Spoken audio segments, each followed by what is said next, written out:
মুখ্যমন্ত্রী মমতা বন্দ্যোপাধ্যায়ের যে নির্দেশ, তারপরে দক্ষিণ দিনাজপুর জেলার বালুরঘাটে আত্রাই নদীর ওপরে একটি স্বল্প দৈর্ঘ্যের ড্যাম তৈরি করা হয়েছিল, যাতে খরার সময়ে আত্রাই নদীর জল ধরে রাখা যায়।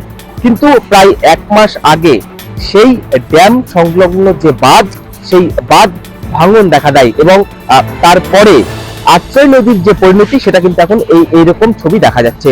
আত্রাই নদী একেবারে শুকিয়ে গেছে। এই সময় বিভিন্ন রকম সবজি এবং ধান চাষ হয় দক্ষিণ দিনাজপুর তথা রাজ্য জুড়ে। জল না পাওয়ার ফলে চরম সমস্যার মধ্যে পড়তে হচ্ছে। পাশাপাশি ইতিমধ্যে ড্যামের যে বাঁধ, সেটা কিন্তু তৈরি করার কাজ চলছে।